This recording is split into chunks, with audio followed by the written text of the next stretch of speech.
নমস্কার বন্ধুরা, আমি কিছু কথা আপনাদেরকে বলতে চাই, আমার জীবনের কিছু কথা।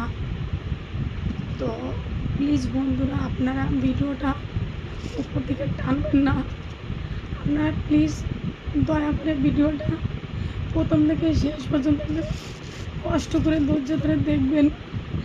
ভিডিওটা উপরে টানবেন না, আগে দেখবেন, তারপরে আপনারা পাশে। তো বন্ধুরা, আমি ডাক্তারখানায় গেছিলাম, হয়তো এর আগে একটা ভিডিও আপনারা দেখেছেন যে আমার ব্রেন টিউমার হয়েছে। টিউমারটা এই পোর্শনে হয়েছে। তো এটা আমার অনেক আগে থেকেই হয়েছে, আমি বাড়িতে কাউকেই জানাইনি, কারণ সবসময় যন্ত্রণা হতো, ব্যথা হতো, মানে প্রচণ্ড ব্যথা হতো। এমনকি ব্যথা যখন শুরু হতো তখন মানে 2 দিন 4 দিন 5 দিন একটানা থেকেই যেত, কখনো ব্যথা কমতো না। তো ডাক্তার দেখিয়েছি, ধরা পড়ছিল না।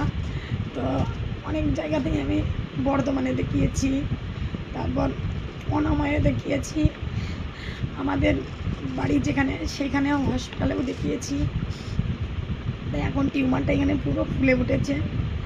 তাই এখন ধরা পড়ে গেছে। এই দেখুন তার এক্সরে প্লেট, এই দেখুন টিউমার ধরা, এই দেখুন দেখা যাচ্ছে, এই দেখুন তার রিপোর্ট। এই যে ডাক্তার দেখিয়েছি, সমস্ত কাগজ ডকুমেন্টস আমার কাছে রয়েছে। সব হসপিটালের ডকুমেন্টস আমার কাছে রয়েছে। এটা হবার জন্য একমাত্র দায়ী আমার স্বামী, তার জন্যই আমার এটা হয়েছে। কারণ তার সঙ্গে বিয়ে হবার পর আমি কোনোদিনও সুখ পাইনি, শান্তি পাইনি, কোনোদিন পেটে খাবার পাইনি, এমনকি জামা কাপড়ও পাইনি।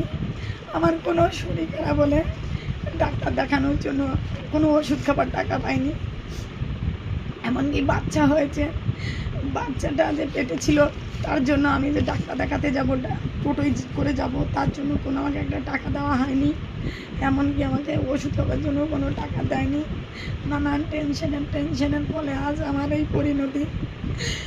তাকে আমি বিয়ের পর থেকে এতটা বছর খাইয়েই গেছি, যতদিন আমি খাওয়াতে পেরেছি ততদিন আমি খুবই ভালো ছিলাম। এখন আমি খাওয়াতে পারি না, এখন আমি ভালো না। তো আপনারা বলুন, আমি আমার বাচ্চাকে খাওয়াবো, ছেলে